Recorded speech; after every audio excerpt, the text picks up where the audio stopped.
ನಮಸ್ಕಾರ, ನೀವು ನೋಡ್ತಾ ಇದ್ದೀರಾ ರಿಪಬ್ಲಿಕ್ ಕನ್ನಡ. ನಾನು ಜಯಪ್ರಕಾಶ್ ಶೆಟ್ಟಿ. ಕರ್ನಾಟಕ ಪ್ರೈಮ್ ಟೈಮ್ಗೆ ಸ್ವಾಗತ. ಮುಂದಿನ 1 ಗಂಟೆ 5 ನಿಮಿಷಗಳ ಕಾಲ ನಾನು ನಿಮ್ಮ ಜೊತೆ ಇರ್ತೀನಿ, ನೀವು ನಮ್ಮ ಜೊತೆ ಇರಿ. ಬಹಳ ಮುಖ್ಯವಾಗಿ DK ಶಿವಕುಮಾರ್ ಅವರು ಹೌದು ಒಪ್ಪಂದ ಆಗಿದೆ, ಮಾತುಕತೆಗಳಾಗಿದೆ, ಮುಂದಿನ ಮುಖ್ಯಮಂತ್ರಿ ಅನ್ನುವಂಥ ಹೇಳಿಕೆಯನ್ನು ಕೊಟ್ಟಾಗ ಇಲ್ಲ ಅಂತ ಯಾವುದೇ ಒಪ್ಪಂದ ಆಗಿಲ್ಲ ಅಂತೇಳಿ CM ಸಿದ್ದರಾಮಯ್ಯ ಹೇಳಿದರು. ಹಾಗಾಗಿ ಓಕೆ, ಇದು ಭಾಳ ಡಿಪ್ಲೊಮ್ಯಾಟಿಕ್ ಆಗಿ ಇಬ್ಬರು ಮೇಂಟೈನ್ ಮಾಡ್ತಾ ಇದ್ದಾರೆ, ಹೇಳೋದನ್ನು ಹೇಳಿ ಆಗಿದೆ ಅಂತ ಇತ್ತು. ಅದರ ಜೊತೆಗೆ ಇವತ್ತು ಜಿ ಪರಮೇಶ್ವರ್ ಅವರ ಹೇಳಿಕೆ ಇದೆಯಲ್ಲ, ನಿಜವಾಗಲೂ ಇಬ್ಬರ ಎದೆಯಲ್ಲೂ ಕೂಡ ಈಗ ತೌಡು ಕುಟ್ಟೋದಕ್ಕೆ ಶುರುವಾಗುತ್ತೆ.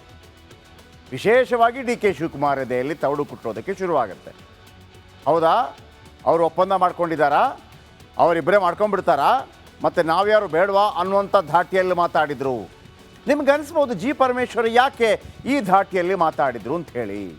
ಎಸ್, ಅವರು ಅಫ್ಕೋರ್ಸ್ ಅವರು ಮುಖ್ಯಮಂತ್ರಿ ರೇಸಲ್ಲಿರುವಂಥವ್ರು. ಆದರೆ ಈ ಧಾಟಿಯಲ್ಲಿ ಮಾತಾಡಬೇಕು ಅಂತಂದರೆ, ಆ ಧಾಟಿಯಲ್ಲಿ ಮಾತಾಡಿದ ನಂತರ DK ಶಿವಕುಮಾರ್ ಸ್ವಲ್ಪ ಕೂಲಾಗಿ ಉತ್ತರ ಕೊಟ್ಟದನ್ನು ನೋಡಿದಾಗ ಯಾಕೆ ಜಿ ಪರಮೇಶ್ವರ್ ಅವರ ಹೇಳಿಕೆ ಅಷ್ಟು ಮಹತ್ವ ಪಡೆದುಕೊಳ್ಳುತ್ತೆ ಅನ್ನೋದನ್ನು ನಿಮಗೆ ನಾನು ವಿವರವಾಗಿ ಹೇಳ್ತೀನಿ. ಸೊ ಹಾಗಾಗಿ ಒಂದಂತೂ ಭಾಳ ಸ್ಪಷ್ಟ, ಸಿದ್ದರಾಮಯ್ಯ 5 ವರ್ಷನೋ 2.5 ವರ್ಷನೋ 3 ವರ್ಷನೋ ಗೊತ್ತಿಲ್ಲ, ಅವರ ನಂತರ ರೇಸಲ್ಲಿದ್ದಾರೆ DK ಶಿವಕುಮಾರ್. ಆದರೆ DK ಶಿವಕುಮಾರ್ ಒಬ್ಬರೇ ಅಲ್ಲ, ಉಳಿದವರೆಲ್ಲ ಇದ್ರಲ್ಲ, ಯಾರೋ ಸತೀಶ್ ಜಾರಕಿಹೊಳಿ ಅವರೆಲ್ಲ, ಅವರೆಲ್ಲ 28ಕ್ಕೆ ಮತ್ತೊಂದು ಹಾಗೆಲ್ಲ ಹೇಳ್ತಾ ಇದ್ರು. ಬಟ್ ಜಿ ಪರಮೇಶ್ವರ್ ಅವರು ನೇರ ಟ್ರಾವೆಲ್ ಹಾಕೋದು ಫಿಕ್ಸ್ ಆಗಿದೆ, ನಂಬರ್ 1.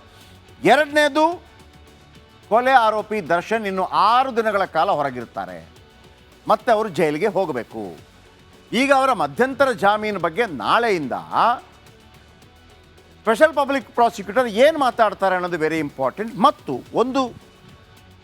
ಒಂದು ಐಡಿಯಾ ಬರ್ತಾ ಇದೆ, ಏನಪ್ಪ ಅಂತಂದರೆ ಈ ಕೊನೆ ಗಳಿಗೆಯಲ್ಲಿ ಇನ್ನೊಂದು ವಾರ ಇದೆ, ಆಪ್ರೇಷನ್ ಮಾಡಿಬಿಡ್ತಾರೇನೋ, ಸಣ್ಣ ಪುಟ್ಟದೇನೋ ಮಾಡಿಬಿಡ್ತಾರೇನೋ, ಕೋರ್ಟ್ಗೆ ಹೇಳ್ತಾರೇನೋ, ಇಲ್ಲ ಆಪ್ರೇಷನ್ ಈಗಷ್ಟೇ ಆಗಿದೆ, ದಿನ ಬೇಕು ಅಂತ ಹೇಳ್ತಾರೇನೋ, ಗೊತ್ತಿಲ್ಲ. ಎಲ್ಲದರ ಬಗ್ಗೆ ಮಾತಾಡೋಣ. ಜೊತೆಗೆ ಇವತ್ತು ಹಾಸನದಲ್ಲಿ ಸಮಾವೇಶ ನಡೆಯಿತು, ಅದರ ಬಗ್ಗೆ ಕೂಡ ಹೇಳ್ತೀನಿ. ಅದಕ್ಕಿಂತ ಮೊದಲು ಈ ಕ್ಷಣದ ಹೆಡ್ಲೈನ್ಸ್. ಕಾಂಗ್ರೆಸ್ ಕೋಟೆಯಲ್ಲಿ power sharing fight, CM DCM ಮಧ್ಯೆ ಕುರ್ಚಿಗಾಗಿ ಕಾದಾಟ.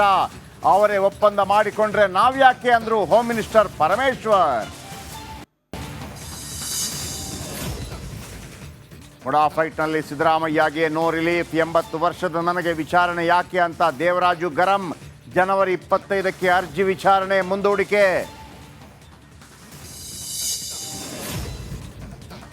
ಕೊಲೆ ಆರೋಪಿ ದರ್ಶನ್ಗೆ ತಪ್ತಾ ಇಲ್ಲ ಸಂಕಷ್ಟ, ಮಧ್ಯಂತರ ಜಾಮೀನು ಪ್ರಶ್ನೆ ಸುಪ್ರೀಂಗೆ ಸರ್ಕಾರ ಮೇಲ್ಮನವಿ. ರೆಗ್ಯುಲರ್ ಬೇಲ್ ಪಡೆಯುವುದೇ ಈಗ ಪ್ರಮುಖ ಟಾರ್ಗೆಟ್. ದೇವೇಂದ್ರ ಫಡ್ನವೀಸ್ ಕೊನೆಗೂ 3ನೇ ಬಾರಿ ಮಹಾ CM. DCM ಆದ ಶಿಂಧೆ ಮತ್ತು ಪವಾರ್ ಕ್ಯಾಬಿನೆಟ್ ಗಜ ಪ್ರಹಸನವೇ ಇದೀಗ ದೊಡ್ಡ ಟಾರ್ಗೆಟ್. ಇಸ್ರೋದಿಂದ ಮತ್ತೊಂದು ಮೈಲಿಗಲ್ಲು, ಬಾನಂಗಳಕ್ಕೆ ಹಾರಿದ ಪ್ರೋಭಾತ್ 3 ನೌಕೆ, ಜಾಗತಿಕ ಬಾಹ್ಯಾಕಾಶ ಆವಿಷ್ಕಾರ ಪ್ಲಾನ್.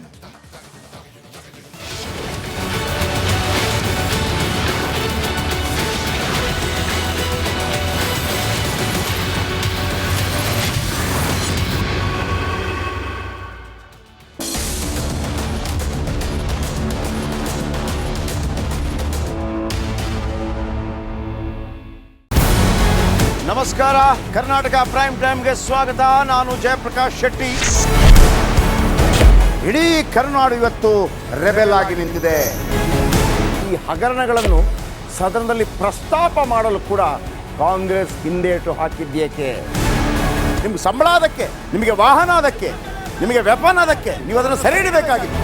ನೀವು ವಿದ್ಯುತ್ ಬರ ಇದೆ ಅಂತ ಹೇಳ್ತಾ ಇದ್ದೀರಿ, ಎಲ್ಲಿ ಬರ ಇದೆ ನೀವು ಹೇಳಬೇಕು. ಪಾಕಿಸ್ತಾನ್ ಆಕ್ಯುಪೈಡ್ ಕಾಶ್ಮೀರ್ ಅದು ಎಂದೆಂದಿಗೂ ನಮ್ಮದು. 40 ಮೆಷಿನ್ಗಳು ತಂದಿತ್ತು ನೋಟ್ ಎಣಿಸುವುದಕ್ಕೆ, ಅದೇ ಹಾಳಾಯಿತು. ಮಥುರಾದ ಗಲಾಟೆ ಇದೆಯಲ್ಲ, ಅದು ಸ್ಥಳೀಯವಾಗಿ ಕೂತು ಪರಿಹರಿಸಬಹುದಾದಂಥ ಕಾನೂನಿದೆ. ಗ್ಯಾರಂಟಿ ಯೋಜನೆಯಿಂದ ನಷ್ಟ ಆಗಿದೆ, ಲಾಭ ಆಗಿದೆ, ದಯವಿಟ್ಟು ಹೇಳಿ. Dawood Ibrahim most wanted criminal ಯಾವಾಗಾದ ಅಂದರೆ ಇಲ್ಲಿ ತನಕ ಭಾರತ ದೇಶದಲ್ಲಿ ಓರ್ವ ದಲಿತ ಪ್ರಧಾನಿಯಾದಂಥ ಇತಿಹಾಸವೇ ಇಲ್ಲ. ರಿಪಬ್ಲಿಕ್ ವರ್ಲ್ಡ್ ಆಪ್ ಇದು ಕೇವಲ ಅಪ್ಲಿಕೇಶನ್ ಅಲ್ಲ, ಸಮಗ್ರ ಸುದ್ದಿಗಳ ಸಂಪರ್ಕ ಮಾರ್ಗಕ್ಕೆ ಕ್ರಾಂತಿಕಾರಿ ಬದಲಾವಣೆ. ರಿಪಬ್ಲಿಕ್ ವರ್ಲ್ಡ್ ಆಪ್ ಕೇವಲ ಸುದ್ದಿ ಅಪ್ಲಿಕೇಶನ್ ಅನ್ನ ಪರಿಚಯ ಮಾಡ್ತಾ ಇಲ್ಲ, ಬದಲಾಗಿ ಡಿಜಿಟಲ್ ಸುದ್ದಿ ಬಳಕೆಯ ಹೊಸ ಯುಗಕ್ಕೆ ನಾಂದಿ ಹಾಡ್ತಾ ಇದೆ. ಇದೊಂದು ಬ್ರೇಕಿಂಗ್ ನ್ಯೂಸ್, ಪ್ರಭಾವಶಾಲಿ ಕಾರ್ಯಕ್ರಮಗಳಿಗೆ ಗಟ್ಟಿಯಾದ ವೇದಿಕೆ. ರಿಪಬ್ಲಿಕ್ ವರ್ಡ್ ಅಪ್ಲಿಕೇಶನ್ ಈಗ ಲೈವ್ ಆಗಿದೆ. ಗೂಗಲ್ ಪ್ಲೇಸ್ಟೋರ್ ಮತ್ತು ಆಪಲ್ ಆಪ್ ಸ್ಟೋರ್ ಎರಡರಲ್ಲೂ ಲಭ್ಯವಿದೆ.